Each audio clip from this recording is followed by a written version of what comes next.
ಕರುನಾಡ ಜನತೆಗೆ ನನ್ನ ಶರಣಾರ್ಥಿಗಳು. ನೆಲನುಡಿ ಯೂಟ್ಯೂಬ್ ಚಾನಲ್ನಲ್ಲಿ ನಮ್ಮಿಬ್ಬರ ಬಗ್ಗೆ ಒಂದು ಕಿರು ಸಾಕ್ಷ್ಯಚಿತ್ರ ಪ್ರಸಾರ ಆಗಿತ್ತು. ಅದನ್ನು ನೋಡಿ ತುಂಬ ಜನ ಪ್ರೋತ್ಸಾಹ ಮಾಡಿದಿರಿ ಮತ್ತು ಫೋನ್ ಕಾಲ್ ಸಹ ಮಾಡ್ತಾಯಿದ್ರಿ. ಆ ಫೋನ್ ಕಾಲಲ್ಲಿ ನೀವು ಕೇಳ್ತಾ ಇರೋದು, ನೀವು ಮಾತಾಡಿರೋದು ಸತ್ಯನ ಸುಳ್ಳ? ನಾವು ನಮ್ಮಿಬ್ಬರ ಬಗ್ಗೆ ನಾವು ಏನು ಮಾತಾಡಿದ್ದೀವಿ ಅದು ಸಂಪೂರ್ಣ ಸತ್ಯ. ನಮ್ಮ ಮಕ್ಕಳು ಗೌರ್ಮೆಂಟ್ ಸ್ಕೂಲಲ್ಲೇ ಸಹ ಓದ್ತಾ ಇದ್ದಾರೆ. ಹಾಗೇನೆ ಸಹ ನಾವು ಸರಳವಾಗಿ ಬದುಕ್ತಾ ಇದ್ದೀವಿ. ನೀವು ಸರಳವಾಗಿ ಬದುಕಿದ್ರೆ ಸಂತೋಷವಾಗಿರ್ಬೋದು ಅನ್ನೋದು ನಮ್ಮ ಉದ್ದೇಶ. ಈಗ ಯಾರ್ಯಾರು ನೋಡಿದಿರಿ ಅವರು ನಿಮ್ಮ ಸ್ನೇಹಿತರುಗಳಿಗೂ ಹೇಳಿ. ಅದು ಬಹುದೊಡ್ಡ ಇವತ್ತಿನ ಪ್ರಸ್ತುತ ಚರ್ಚೆಯಲ್ಲಿರುವಂಥ ವಿಷಯ.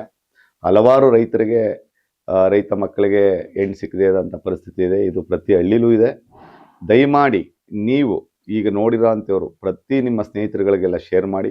ಒಂದಷ್ಟು ಜನ ಹೆಣ್ಣು ಮಕ್ಕಳು ಬದಲಾದರೆ ಈ ರಾಜ್ಯದ ಒಂದಷ್ಟು ರೈತರ ಪರಿಸ್ಥಿತಿ ಹಸನಾಗುತ್ತೆ.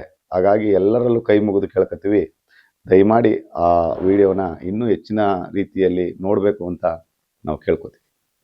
ಸರ್ವೇ ಜನ ಸುಖಿನೋ ಭವಂತು.